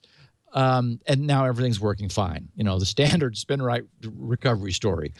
But people have talked about recovering the problems with their webcam or security camera recorders, and DVRs are the same. The problem is if a drive is not actively recording when the power fails, it's probably okay. But for example, most DVRs don't have a power switch. My TiVos have no TiVo I've ever owned. I've owned Series 1s, and now I've got the Premiers or the Romeos. No power switch because it's supposed to be always on. It's got a power cord. You plug it in and it boots and says hello. But the TiVos are always streaming several most recently chosen live channels. The Romeo will record 6 things at once. And if I step through the most recent channels that I've selected, my 30-minute playback buffer is live for all of those, meaning it's busy all the time. Yet there's no way to turn it off. You pull the plug. And this is the same thing for security cameras that are recording to hard drive. And so the point is, the reason that this has always made me uncomfortable, and I've never really been able to understand it. The reason that SpinRite is finding problems on security camera recorders and people's DVRs. I mean, we talk about SpinRite recovering DVRs relatively often. It's because people treat it not like a computer, which is like right in the middle of working, but rather a consumer device. Our computers, we shut them down. And when we shut them down, they are very careful to stop everything that they're doing and carefully power the drives down. But when you just pull the plug on a box that doesn't even have a power switch, it's in the middle of recording data on the hard drive as fast as it can from multiple security cameras or TV, cable streams. And it's going to wreck the sectors. It's going to destroy the low-level format in those areas. So I guess the calculation must be, it doesn't. We want this to be a consumer device, a consumer product that people don't have to shut down or anything. So I'll just here's a tip for any TiVo or other DVR user: reboot the device and then pull the cord. In the UI, you can do a reboot. You can put it in standby, but it still records in standby. So you have to initiate a reboot, and shortly after the reboot starts, pull the cord, and that gives it the equivalent of a shutdown. And it is in the process of getting started from ROM and hasn't yet had a chance to bring the streams up, and that's a safe time to then for whatever reason unplug it to vacuum underneath it or move it to a different room or whatever. But reboot it, and as soon as it starts the reboot, pull the plug. That's a way of preserving the surface of the hard drive. They must figure that we'll just skip over that bad spot. The problem is, depending on where the damage is, it can damage recordings that you care about, right, which SpinRite is able to fix, or it can cause deeper damage. Like, because we talk about there have been instances where the device, the DVR was restarted, and then it didn't come up. And we talked about that just a couple weeks ago. So just a little tip for everybody. Very nice. You want to do questions? I think we ran out of time again. Not really. I mean, there's no newscast at 4 anymore. Okay. So if you want to go a little longer, I don't mind. Well, let's go till 4 because we're at 1 hour and 35 at this point. So we'll give everybody about 2 hours worth of. I ever said I want less security now? Yeah. Our advertiser of the day is Harry's. Don't have to tell you much about them. In fact, Steve kept giving them free ads to the point where they finally just bought an ad and said, good, because, all right.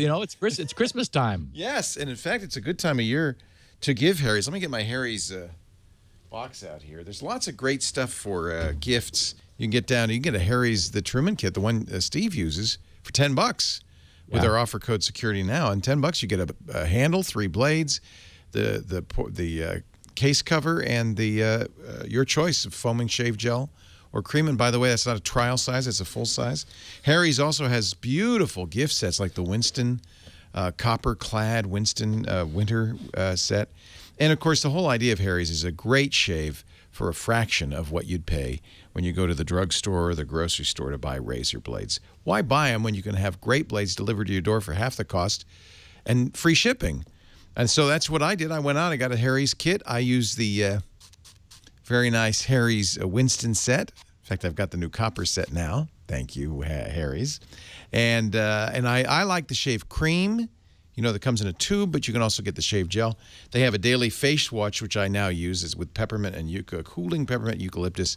That's really nice. You don't want to use soap on your face. I know guys go, come on, I just wash my face. No, you really want to, especially as you get older, you really want to take care of your skin.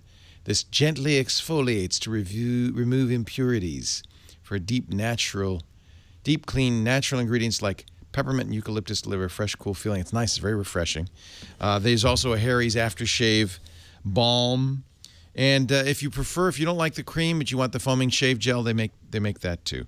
It's all there, harrys.com. And just remember, $5 off your first purchase with the offer code SECURITYNOW at checkout. Check it out. A great way to keep yourself kissing fresh. We all want to be kissing smooth and fresh. harrys.com. Use the offer code SECURITYNOW. I love how Harry's stuff smells. It's so refreshing. Hey, I thought I'd pass this along. I don't know Bill Fink. He was a programmer, worked for Microsoft, lived in Belleville, Illinois, passed away, I'm sad to say. But I have a feeling that he had a great sense of humor, and he must have written his own obituary, because this is how it reads. William Ralph Bill Fink, 46, sad to say, of Belleville, Illinois, encountered an unhandled exception in his core operating system, which prematurely triggered a critical stop condition on Wednesday, December 16th. Diagnostics indicated multiple cascading hardware failures as the root problem. Though his hardware has been decommissioned, Bill's application has been migrated to the cloud and has been repurposed to run in a virtual machine on an infinite loop. End of line. So that's wonderful. We salute you, Bill, and your sense of humor. And I think he must have had some notice that there was a pending blue screen of death. Yeah. Beautiful, though. I mean, really, that's what I want mine to say. That's awesome. That is neat. All right, now, questions. Let's get to them. Remember, we got one in last time. We're going to do better this time. And I have to say, I loved your intro to last week's podcast, where you said instead of, listeners' questions and Steve's answers, you said listeners' question and Steve's answer. That was a good one. I really enjoyed it. Yes. This one comes, first one comes to us from Funny Gazelle on the Twitter. And I know why he calls himself Funny Gazelle, because his Twitter handle is ridiculous. Yeah. Is it Hex? I don't even know what it is. Edul9Cha 5FE2A wants to circumvent his provider. Steve, is it possible to circumvent the provider level SSL decryption, where you have to place a certificate from the ISP on your machine? Can you get around that with a VPN? When they decrypt one secure connection, can't I just place another secure connection inside that one, like, kind of nested? So, okay, I've seen questions like this, and I want to make sure I haven't confused people, because as far as I know, unless your provider is your corporation, yeah, businesses do this.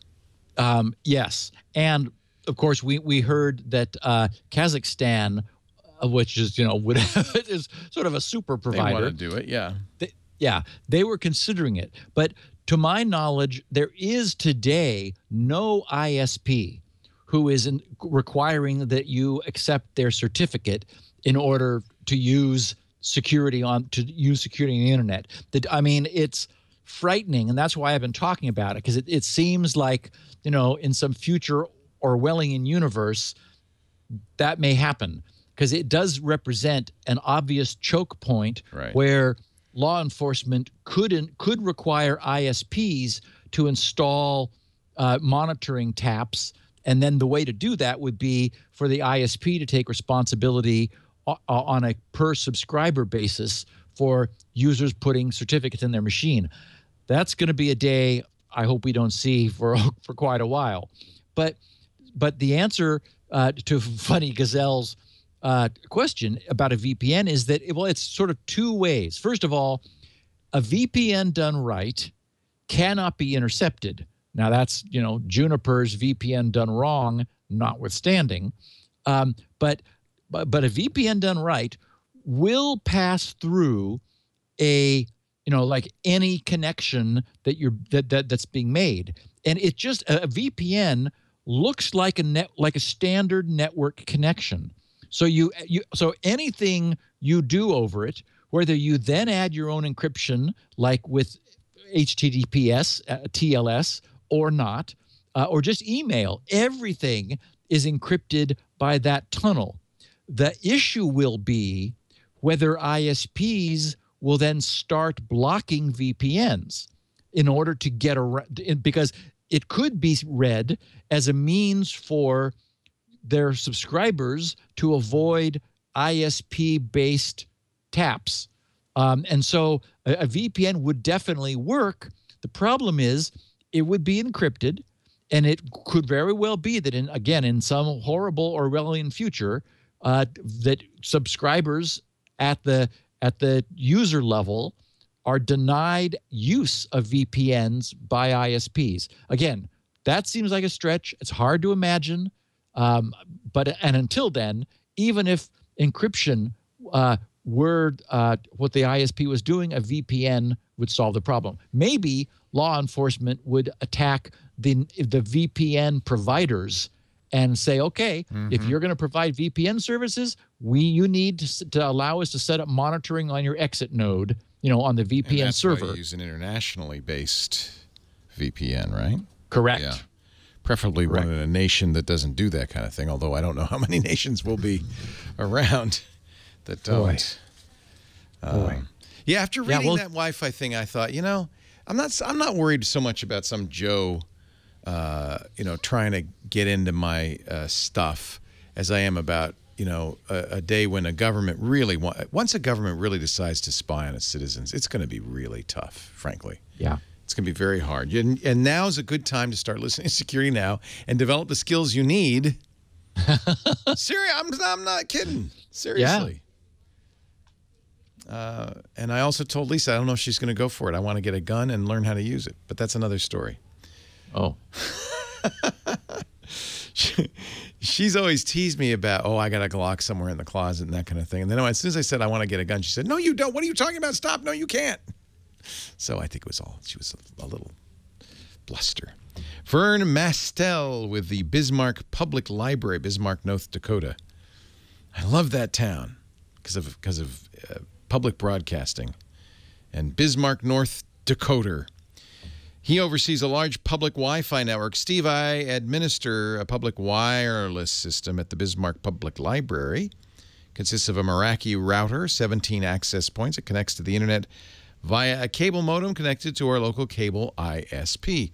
I installed the Meraki system 3 years ago in 2012 to replace a system that was built with consumer-grade Netgear access points and a smooth wall router. Yeah, I like this guy.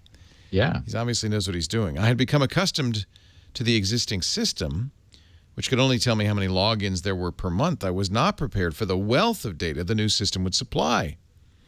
Now the system's logging, and I can see almost in real time how much traffic is flowing, what devices are connected, what traffic is being generated by whom. Devices are identified by MAC address, machine name, and operating system. Many have an easily identifiable machine name like Tommy Boy or Cheese Eater, obviously from Wisconsin.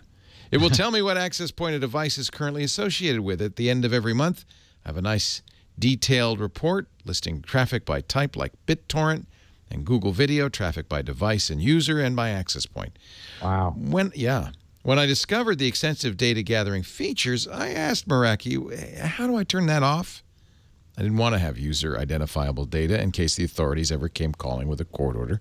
Meraki told me, not possible. The data gathering cannot be turned off.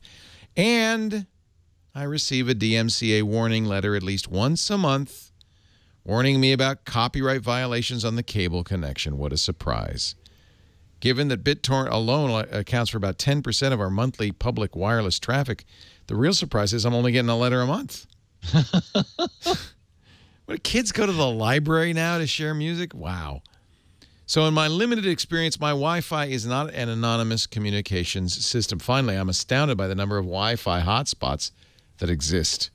I have the system configured to warn and react. Oh, this guy's good. When anything broadcasting as a hotspot comes within range, as you should, because, of bad guys setting up spurious hotspots, right? Yep. Guess what? The system logs 500 to 700 every month. Wow.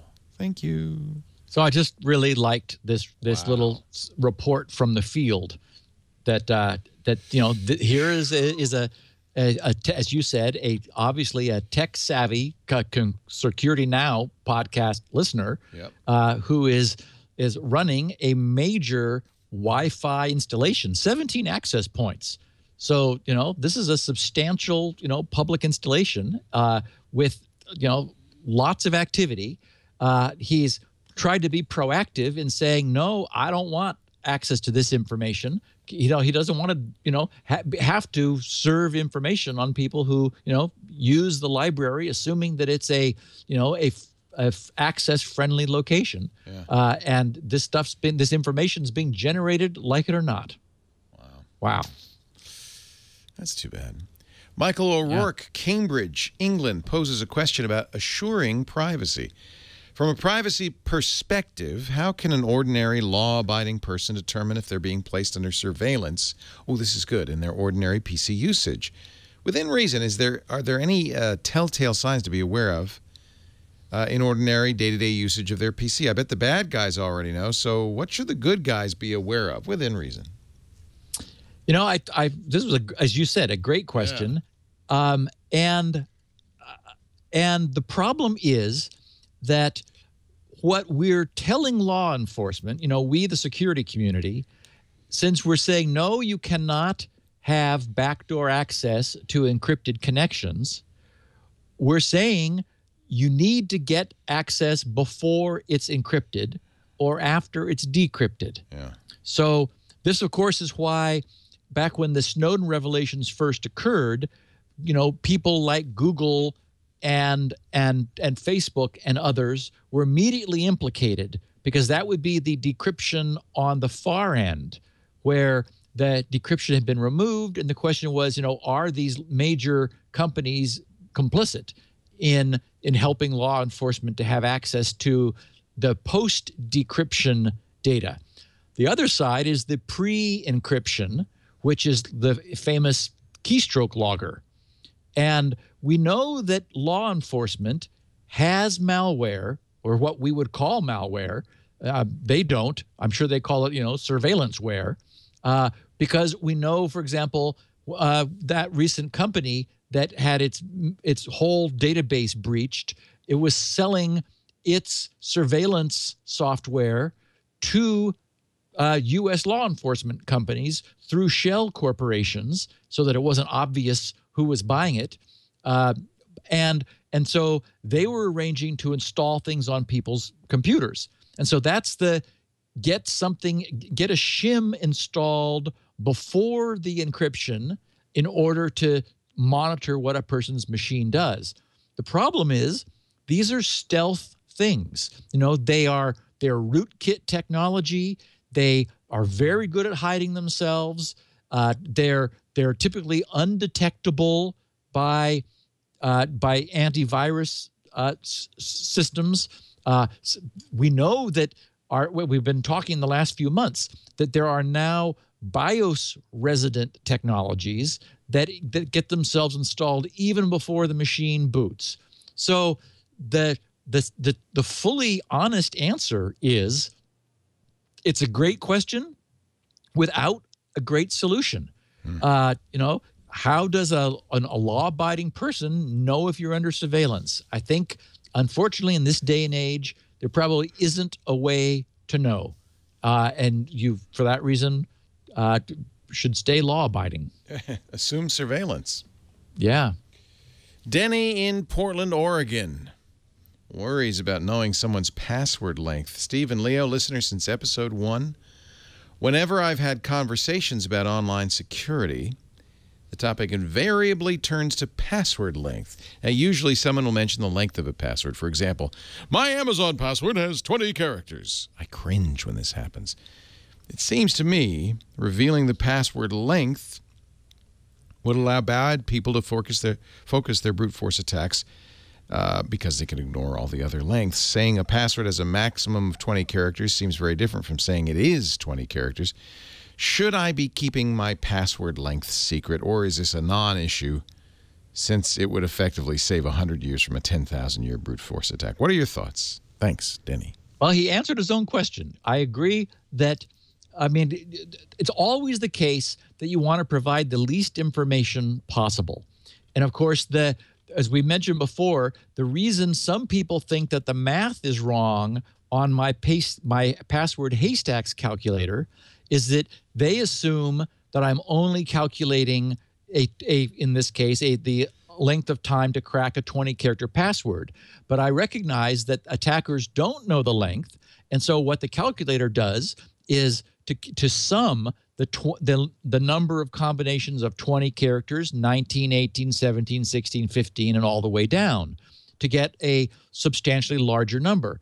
But if your password is 20 characters, and if it's high entropy, if it's 20 random characters, then you have nothing to worry about. So be proud that it's 20. I agree with Denny. It's not good to say it. On the other hand, he says that this is, someone mentioning it. Well, the attacker post it on the internet. Right. But saying it to someone, I could tell you my password length. I just don't want to announce it to the world. Exactly, and so the spoken length over coffee isn't going to represent any decrease in security, because a bad guy, scanning the net and finding a machine isn't going to know anything about this particular guy and can make no assumptions. Right. So, I thought it was an interesting question, Good and question. I think it's a good question. yeah. Question 5 comes from an anonymous listener. And I figure he was representative of maybe 58,000 emails you got about this subject. Exactly. Steve, you call for a law compelling Apple and presumably others to have the ability to decrypt on a phone-by-phone basis. You're assuming Apple would not have a Snowden to leak that ability in whole to the world or bad guys. If the NSA could have a Snowden, what makes you think Apple wouldn't also? Okay, so you're right, Leo. I got, of course, my saying that I thought Apple's ability to respond to a court order was probably the compromise we were going to see. We'll see. I hope I'm wrong, but I'm acutely aware of this tension, and the tension is not going away. And we do not have. I also am acutely aware of Congress often making bad decisions. The DMCA is a bad idea. So bad things can happen, and this would be, I'm not saying I wish things were different than they are now. I love the way they are now, that Apple can say we cannot decrypt. So, but he did mix two things. And so the reason I wanted to mention this is there's a difference between a backdoor and what I said. And in his question, he is the essence of the confusion. He said, you're assuming Apple would not have a Snowden to leak that ability. No, I'm not suggesting that they add an ability. And that's the difference. If there was a secret, one secret, which we would call a backdoor, which if the government knew the secret, they could access anyone's phone. That's a backdoor. What I was proposing is that Apple maintain a database for which there is no algorithm, where on a person-by-person, on a phone-by-phone basis, a high entropy random value is generated and Apple stores it. And that's the master key for that one phone, which now there's a huge obligation that Apple has to protect that database. So yes, it creates a vulnerability. There's no way to do this without creating a vulnerability. And so all I'm saying is it's not a backdoor. I'm not saying that I think it's a great idea. I've been, a proponent of what Apple is doing and this kind of security. And it's because I wasn't sure I would be allowed to have this kind of security that I killed the CryptoLink project that I had already made a big investment in. So again, I've watched Congress do dumb things, and this seems like a compromise that I wouldn't be surprised to see happen. But again, it isn't something where a single secret unlocks the keys to the kingdom. It is explicitly not that. It is individual phones would be kept in a database, And if Apple had to respond to a individual court order to unlock a phone that had been captured, for example, after an attack, they could do so. So it is a compromise, and maybe one that we're going to be forced as an industry to make. We'll see. We may not have to wait long. Yeah. Norman Davey in Vancouver, BC, Canada, brings us your You're Doing It Wrong faux pas of the week. You're doing it wrong. Microsoft recently sent an email telling people to upgrade their Windows Live Mail with a link to click on to perform the patch instead of just telling them to go to Windows Update. So it took no time for virus writers to copy the content and point the link to a Tesla crypt infection site. Norman Davey, president, Exceptional Computer Services Incorporated, and he sent us a link. Oh, doesn't work anymore. Okay, well, I did capture I captured it from his Facebook page link, and and this is what it looks like. And it's 100% official Microsoft looking. It's in the show notes here. It says outlook.com, important information about your email service. And, dear users, so it's Microsoft's letter, but they actually sent it out with a link to click here. And in this day and age, I hope everybody, and their spouses and significant others and kids have been told over and over and over, never click on links in email, no matter who it comes from. If it comes from grandma at Christmas time with, a Christmas card, just do not click on it. Go to outlook.com and follow from there. Again, the best wisdom of all is if you did not go looking for it, do not do it.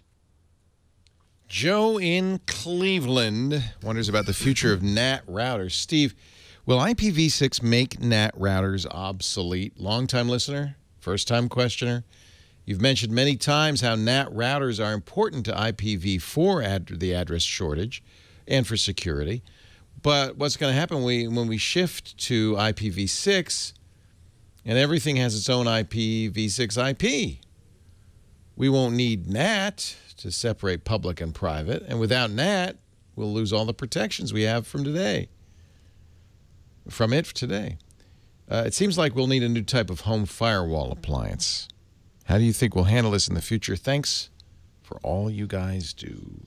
So it's a great question, and I've been sort of following loosely the various discussions going on. With 128-bit IPs, again, this is one of those things where our brain doesn't get around very well, because 128 bits only seems like, well, that's only 4 times more bits than we have now. We have 36. If you double that, you get 64. You double it again, you get 128. It doesn't seem like that big a deal. Oh, my Lord. I mean, it's crazy number of IPs. So much so that there is discussion, and this isn't all settled yet, and there may be some ISP to ISP variation, but it may be that individual subscriber networks, like a person at home, would have their own 32-bit chunk of the internet. I think ISPs get 64 bits, and they might be then allocating 32-bit chunks, which means an ISP would have 4.3 billion subscribers with an internet size with 4 billion IPs. I mean, that's how many we have. When we go to IPv6, it's crazy. So as we know, the reason NAT is being used in consumer routers is that right now we get one IP from our ISP, and because this sort of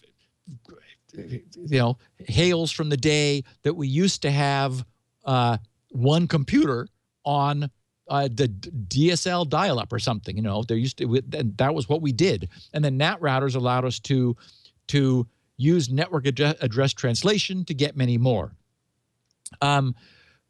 It looks like when we move to IPv6, we will at least get, the number doesn't matter. You'll get more IPv6 IPs than you could ever possibly be using at the same time.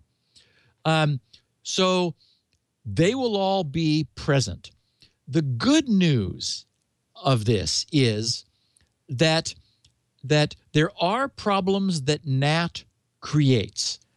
We talk about this, the universal plug and play problem, where, for example, UP&P was created to allow a device like an Xbox to be able to tell the router how to open ports so that unsolicited packets could get to it. Increasingly, we are seeing peer-to-peer network systems. Peer-to-peer networks have a problem because it's called NAT penetration. The fact that the term NAT penetration even exists is testament to the fact that NAT has to be penetrated somehow. I mean, and the users want that, but it's a technical problem. The good news is that goes away. So there will probably still be a NAT router or a router which probably does IPv4 NAT, but is also IPv6 aware. So it'll be more sophisticated. And the Xbox, for example, will get an IPv6 address, and the router, without even being told, will automatically send incoming IPv6 packets on that IP, on the Xbox's IP to the Xbox. The point is that right now with normal consumer NAT, all the traffic outside has that one IP. So it's up to the NAT to then distribute them inside. When we go to IPv6, what we'll start seeing is from this one consumer, a myriad of IPv6 packets emerging from the border, from the consumer's network, going out onto the internet, and IPv6 addressed return packets will come right back through and back to the equipment. So there may still be a stateful firewall where, for example, unless it's told it may, unsolicited incoming traffic still gets blocked. So that and that's the way I want to run. Once this happens, I absolutely don't want my internal network to be scannable, because that's what we're talking about. We're talking the same way that the internet can be scanned by Shodan to find problems. Individual consumer networks could be scanned by Super Shodan to find all their light bulbs and other nonsense that they've got hooked up in their network. So we absolutely don't want that kind of lack of protection. So I think we'll still see a stateful firewall feature, yet devices inside the network will have unique IPv6 addresses from a big block that the ISP has allocated to them, and incoming traffic that is expected, solicited by having some outgoing traffic first. It won't have to wonder what device it goes to. It just goes back into the network, and then the network, as any network does now, routes it to the proper device. So, wow. If IPv6 ever happens, it's still struggling. Here we are at the end of 2016. Well, we're talking about the death of IPv4 a couple of years ago, and we're all still using it. But ultimately, as we know, the industry only makes moves when it's exhausted every other possibility. And there, I presume, some issues with IPv6. Problems that have to be solved and stuff, right? Yeah, that's the problem. It's compatibility. It's like, no one wants to have any problems, so they just don't use it. Right. Don't blame them. Yep. Eric Surratt, Sylva, North Carolina, wonders how he can determine whether his SSL email truly is secure. Stephen Leo, is there any way to tell if my IMAP port 993 SSL email connection is secure? I often send email from my personal laptop to my place of work, or actually from my personal laptop from my place of work, And I want to make sure my employer is not intercepting and man-in-the-middling my SSL connection between my email client, which is Thunderbird, and my email server. How can I tell if the connection is being tinkered with? Yeah, that's a good point, because with a browser, you can see the certificate. Is there some easy-to-use website that will check the connection for me? If not, an explanation of the hard way will also work just fine. Thanks, Eric. So that the problem is that you want to know whether the connection from your laptop to a remote server is encrypted. So and that's a problem. You can't really use a remote site because that's going to be coming from a different direction through a different network to your email server. I poked around because I was curious about this myself, because I thought it was interesting, and it turns out that you can use OpenSSL to establish a connection to your. I don't know if he mentioned IMAP. I think he did somewhere, because he was talking about. Yeah, 993 is IMAP. Yeah, for SSL. His IMAP port 993. Right. Yeah. So. Again, this is the hard way, but OpenSSL is available safely for download from like legitimate repositories like OpenSSL.org, where you could load it in Windows or Mac or whatever you're using. It's a command line tool, but and in the show notes I gave the 2 commands that you could use to cause OpenSSL to connect securely to an IPAP. In my example, I used imap.remote.com. See, the problem is you want to see the certificate, because if you're, maybe you would know if your personal laptop was bearing a certificate from your employer, in which case there's a chance they could be, and this is exactly what Eric's worried about, man-in-the-middling his connection. So the only way to really know, because for example, a browser, you can examine the certificate. You click on the URL and you say, show me the certificate. And you can see if it's like your employer, or if it is a legitimate certificate issued by a legitimate root certificate authority. You don't have the ability to do that in an email client. It just does it magically behind the scenes. So what you need to do, you need a way to see the certificate which a remote server is returning, to see if it looks like it's not from somebody who might be in the middle. And what these 2 command lines I gave, for example, it's OpenSSL space s_client dash, or the space, and then -connect, and then the domain :993, telling it you want to connect to IMAP whatever your IMAP server name is on port 993. OpenSSL will make that connection and then dump the certificate which the remote server provides, and then you can examine it and determine exactly because this is exactly what your own email client making the same connection would receive. So definitely the hard way, but it's the way to get the information. And it's kind of cool to mess around with OpenSSL. You hear us talking about it all the time. It's both a library which can be built into code for its own internal use, but it is also a command line, an amazing toolkit that allows you to examine certificates as they fly around the net. How did this happen, Steve? We got through all 8 of them. Oh, my God. Steve Gibson is at grc.com. That's where you can find SpinRite, the world's finest hard drive maintenance and recovery utility. It's Steve's bread and butter, so go buy a copy even if you don't need it. You will. You will. He also offers a lot of free stuff there, including this show, 16 kilobit versions of the audio, 64 kilobit as well. And something unique to Steve, a full, beautiful human transcription of the entire show. So you can read along as you listen. You can also search it, which is really the chief value of it.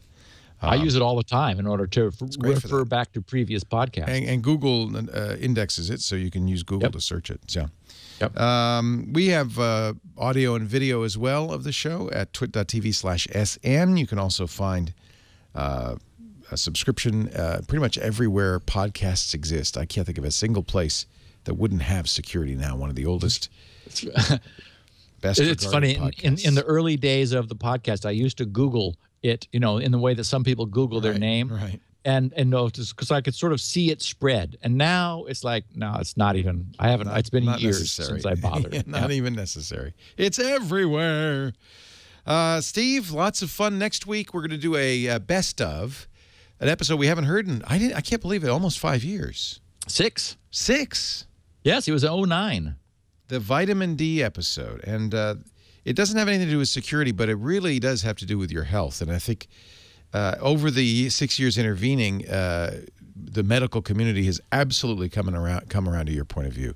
Yeah, we were early on this. I read a couple books, and I think people, even if you don't think that sounds like it's interesting, I surprised everybody because I take a deep and sort of historical biochemical approach that to define and explain the power of that hormone. It's not a vitamin because our body makes it. It's actually a hormone.